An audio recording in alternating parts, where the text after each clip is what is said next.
pessoal, tudo bem? Eu sou o Eduardo E eu sou a Vitória. e estamos hoje aqui para começar o Pathcast, que é uma proposta para nós discutirmos um artigo interessante trazido pela nossa professora de patologia da Universidade Federal do Piauí. Bom, nós vamos falar um pouquinho sobre um artigo que trata da resposta inflamatória sistêmica derivada da infecção pelo Covid-19, que explica também a sua forma mais severa da doença. Então vamos lá. Bom, coronavírus é uma família de vírus envelopados que contém como genoma uma fita simples de RNA com um núcleo capsídeo.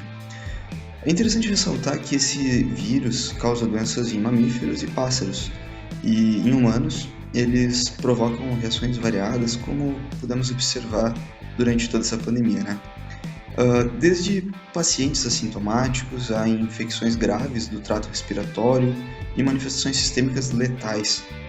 Alguns coronavírus se espalharam com maior letalidade, causando doenças como a MERS, a SARS e, mais recentemente, a Covid-19, também chamada de SARS-CoV-2. Após vários estudos na área, descobriu-se uma relação entre a enzima ACE2, que é conversora de angiotensina 2, que acaba servindo como receptor de superfície permitindo que o vírus SARS-CoV-2 invada as células hospedeiras. Atualmente não se sabe como o SARS-CoV-2 modula transcrição de ACE2 no pulmão, mas sabe-se que ele potencialmente afeta a ACE2 extracelular, provocando níveis reduzidos de proteína. Já que estamos falando tanto dessa enzima ACE2, vale lembrar as funções biológicas que ela tem, que é converter a angiotensina 2, que é um vasoconstritor, e a angiotensina 1, que é um vasodilatador, causando uma diminuição da pressão arterial. Outra função da ACE2 é para diminuir os níveis de bradicinina, afetando assim o sistema renina-angiotensina, o famoso RAS. O equilíbrio entre essas enzimas conversoras afeta doenças vasculares, aumentando efeitos trombóticos, e a maior bradicinina pode aumentar a inflamação sistêmica. A Covid-19 tem algumas particularidades interessantes, por exemplo, diferente da SARS e da MERS, os dados sugerem que não há diferença da carga viral respiratória entre casos moderados e graves de Covid-19 em pacientes que estiveram hospitalizados. A maioria dos pacientes de Covid-19 tem replicação viral superior do trato respiratório com sintomas leves, incluindo febre e a tosse seca. No entanto, cerca de 20% dos casos de Covid-19 têm febre associada à pneumonia, que progride para tempestade de citocinas.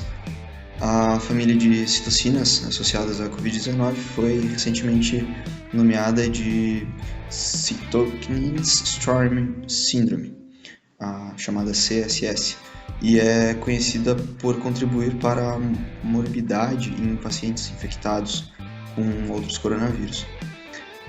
Além disso, outros atores como desequilíbrio RAS-KKS, a liberação de leucócitos imaturos e medula óssea, infiltrado celular pulmonar, disfunção vascular e a coagulopatia pode contribuir para a morbidade e a mortalidade na Covid-19.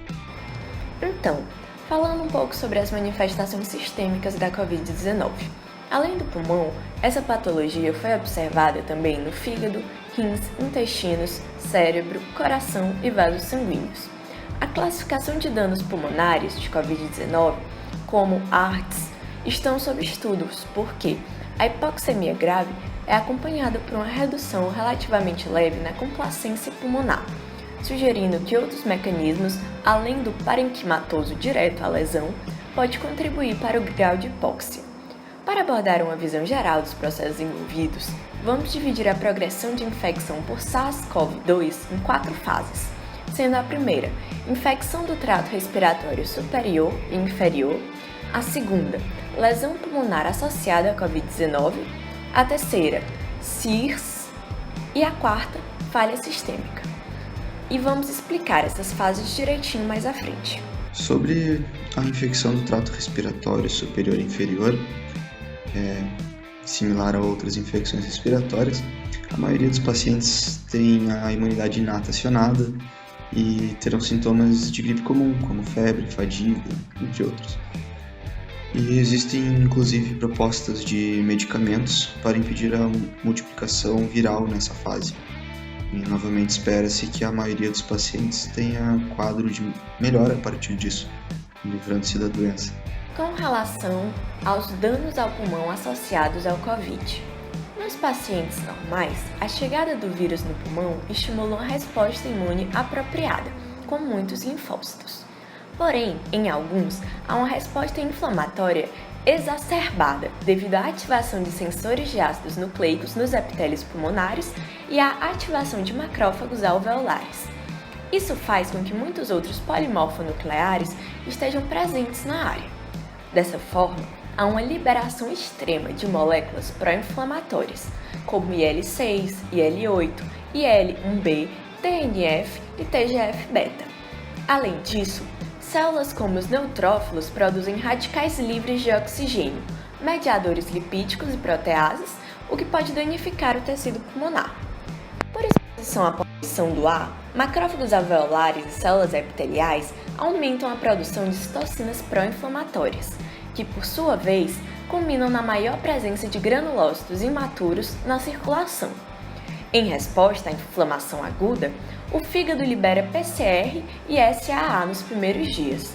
Depois, esses níveis diminuem, mas a hepatoglobina e o fibrogênio aumentam, o que gera risco de trombos. Fatores procoagulantes são aumentados em pacientes com Covid.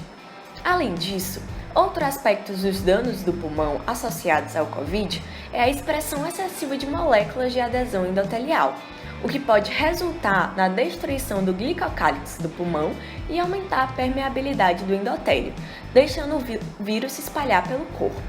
Outro ponto é que aumenta a probabilidade de exudação para espaços alveolares, o que é um sério problema. Também são apresentadas várias propostas terapêuticas para contrapor esses mecanismos, mas nada muito concreto. Quando falamos da síndrome da resposta inflamatória sistêmica,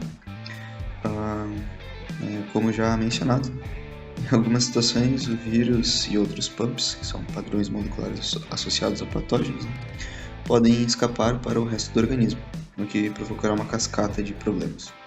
A liberação sistêmica de mediadores da inflamação, como TNF-alfa, interleucina 1-beta, interleucina 6, pode impactar em muitos órgãos.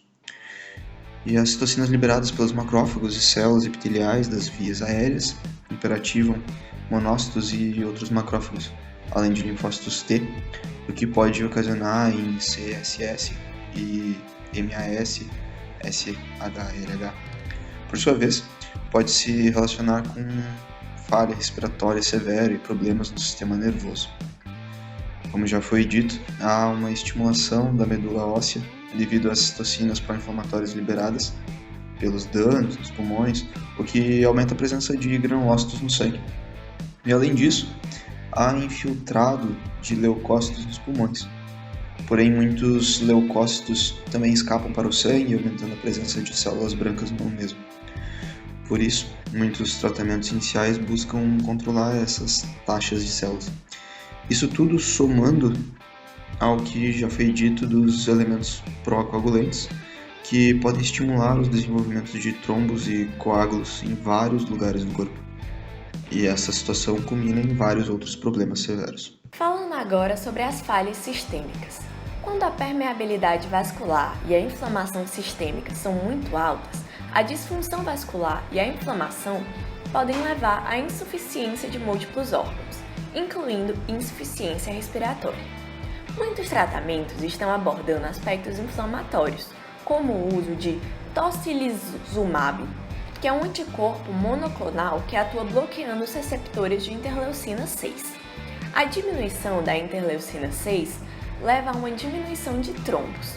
A terapia com células CAR-T-CD19 que são linfócitos T modificados para detectar com mais eficiência proteínas específicas, associada com tocilizumab, mostrou algum sucesso na redução da síndrome de liberação de citocinas. Estudos comprovaram que o uso de tocilizumab aumenta a sobrevida, principalmente se utilizado no início da doença. Anakinra, um antagonista do receptor de IL-1 recombinante, reduziu tanto a necessidade de ventilação mecânica na UTI quanto a mortalidade entre pacientes com Covid-19 grave. Prevenir a amplificação da alça de inflamação sistêmica do pulmão parece ser a menor janela para a intervenção, especialmente em pacientes com comorbidades. Embora os tratamentos imunomoduladores diminuam os aspectos da resposta pró-inflamatória, a resposta do IFN antiviral tipo 1 epitelial ainda estará em vigor, fornecendo ao sistema imunológico um mecanismo para eliminar a inflamação por SARS-CoV-2. Destaca-se o uso de tais drogas devem ser auxiliadas pelo uso de antivirais, sempre que partículas virais ainda forem detectadas. O desequilíbrio de RAS-KKS, renina/angiotensina, calicreína-cinina, leva à presença de fatores procoagulantes. Os problemas de coagulação coletiva acumulados nas outras fases de Covid-19 provavelmente resultam nos altos níveis observados de produto de degradação da fibrina, dímero D, tempo de protontrombina mais longo e tempo de tromboplastina parcial ativada em pacientes criticamente enfermos em comparação com os sobreviventes. Mesmo no início da doença, o que influencia na produção de fatores protrômbicos, produzidos principalmente pela resposta sistêmica de fase aguda do fígado e da medula óssea. Vale ressaltar que microtromboses estão relacionadas com o aumento da hipoxemia, que são baixos níveis de oxigênio.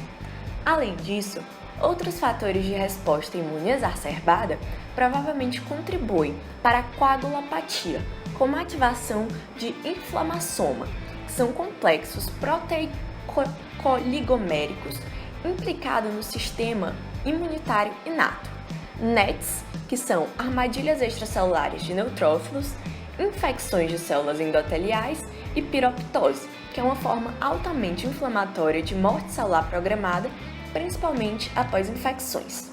Defende-se uma abordagem individual nos parâmetros de ventilação mecânica, visto que o índice de mortalidade de pacientes submetidos à ventilação mecânica é elevado.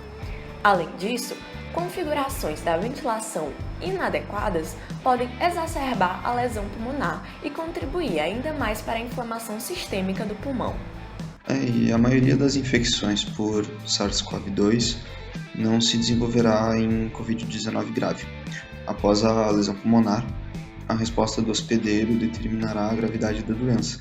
Então, em alguns pacientes, a infecção pulmonar leva à ativação de macrófagos alveolares e células epiteliais pulmonares que irão liberar citocinas pró-inflamatórias.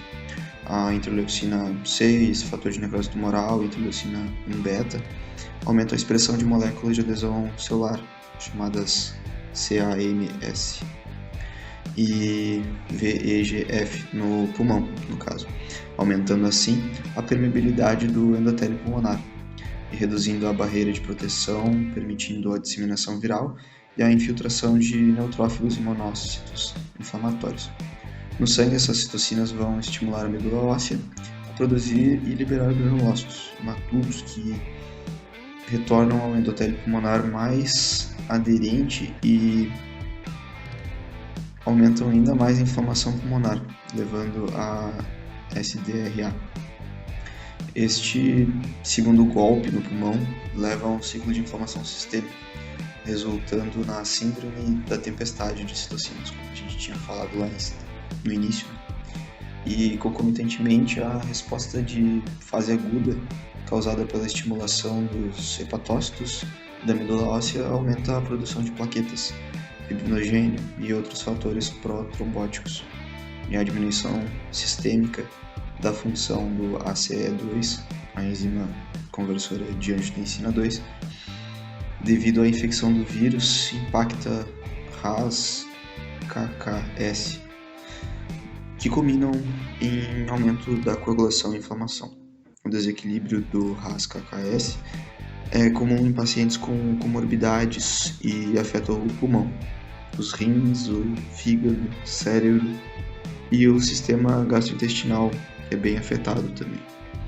E tudo culmina em uma insuficiência respiratória, coagulopatia e potencial insuficiência de múltiplos órgãos. Considerações adicionais entre Covid-19 e resposta inflamatória sistêmica induzida por inflamação pulmonar merecem destaque. A resposta inflamatória grave causada por Covid-19 desenvolve-se mais frequentemente em pessoas com idade avançada e atinge um baixo número de jovens abaixo de 20 anos. Acredita-se que os seguintes fatores confiram maior resistência ao grupo abaixo de 20 anos: infecções virais e bacterianas leves mais frequentes, vacinação na primeira década de vida, ausência de doenças crônicas subjacentes observadas nos grupos de alto risco de Covid-19. Todos estes provavelmente contribuem para altos níveis de IgA no trato respiratório superior, o que pode conferir proteção cruzada contra SARS-CoV-2, juntamente com alto IFN-gama local ou sistêmico, que poderia reduzir potencialmente a entrada de Covid-19 e sucesso de multiplicação em indivíduos mais jovens. Essa proteção também pode estar associada à imunidade treinada, o que é consistente com a perspectiva do uso da vacina BCG como tratamento preventivo para SARS-CoV-2. Tem havido muitas tentativas de neutralizar os componentes inflamatórios do pulmão, usando imunorresolventes para cis-ALI, com testes pré-clínicos promissores, como para a Covid-19. Em uma análise entre 22 estudos pré-clínicos e clínicos de sepse, estes medicamentos não mostraram benefícios. Além disso, estudos duplos cegos randomizados usando infliximab anti-TNF-alfa não apresentaram benefício terapêutico na redução da exacerbação aguda da doença pulmonar obstrutiva crônica. As estatinas representam outra classe de drogas com potencial para reduzir a inflamação e aumentar a expressão de ACE2, que, como vimos, é a enzima conversora de angiotensina 2. Mediadores lipídicos pró-resolução, incluindo resolvinas, protectinas e maresinas, têm atividade anti-inflamatória na inflamação pulmonar e podem ajudar em um coquetel de tratamento para a Covid-19. Antivirais não apresentaram diminuição da letalidade do Covid-19, mas diminuíram o tempo de UTI em 5 dias. Os antivirais associados aos bisfosfonatos, que são medicamentos que previnem a diminuição da densidade mineral óssea, podem impedir a progressão de Covid-19 para grave e crítico. Os antivirais combinados com a regulação das causas da coagulação e disfunção vascular, evitando assim que o pulmão amplifique a inflamação sistêmica devido à ventilação mecânica, comorbidade ou infecção secundária, também podem ser essenciais para reduzir a letalidade e aumentar a taxa de recuperação do Covid-19. Finalmente, conforme proposto por vários grupos, os antivirais combinados com drogas que abordam CSS, a Síndrome de Tempestade de Citocinas, também podem ser benéficos para prevenir a progressão do Covid-19. Então, pessoal, é isso. Espero que vocês tenham gostado e aprendido um pouco mais sobre a Covid-19. Essa coisa que mudou a nossa vida, né? Essa condição da pandemia e tudo mais, pode ser explicado aos poucos e a gente vai aprendendo um pouco mais. Valeu, pessoal! É verdade. E fiquem ligados para mais PEFcast.